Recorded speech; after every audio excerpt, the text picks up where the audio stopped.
Well, it's the holiday season. And, one place that's not getting a lot of business, according to a post that just came out, is the mainstream media. There's a clip that's up now that Paul Farhi, he's one of the media reporters at the Washington Post, he put out this thing. He said, well, that's not good. Traffic to news sites in November per ComScore, which is the business that ranks all these guys. Every major media organization's traffic was down, save Forbes magazine. The Washington Post traffic to the WashingtonPost.com down 27.3, CNN down 20.1, New York Times down 28.6.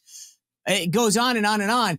But I feel like at some point, these guys seem to think that it's bad news versus a message that maybe they're not doing their job. Look, the mainstream media, the thing that I always say about the mainstream media is they don't have to be great, but we need them not to be abjectly terrible. And they seem unable to do that.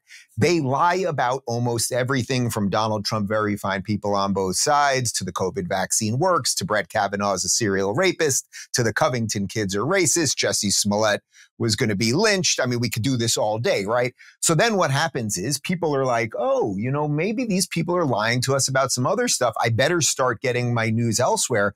And it seems to me that we've finally crossed the uncanny valley here, where now very, very few people listen or pay attention to those things. And look, I know that we're a sort of self-selected group, you and I talking here, but when was the last time you had a dinner with some people who are in the know about politics or just generally aware about current events, and someone said, I read that factual piece in the Washington Post, and you didn't laugh in their face? It just doesn't happen anymore. The New York Times, I mean, if you look at the last 2 months of reporting on the Hamas-Israel war from the New York Times, I couldn't be that factually inaccurate if I tried. It's almost impossible.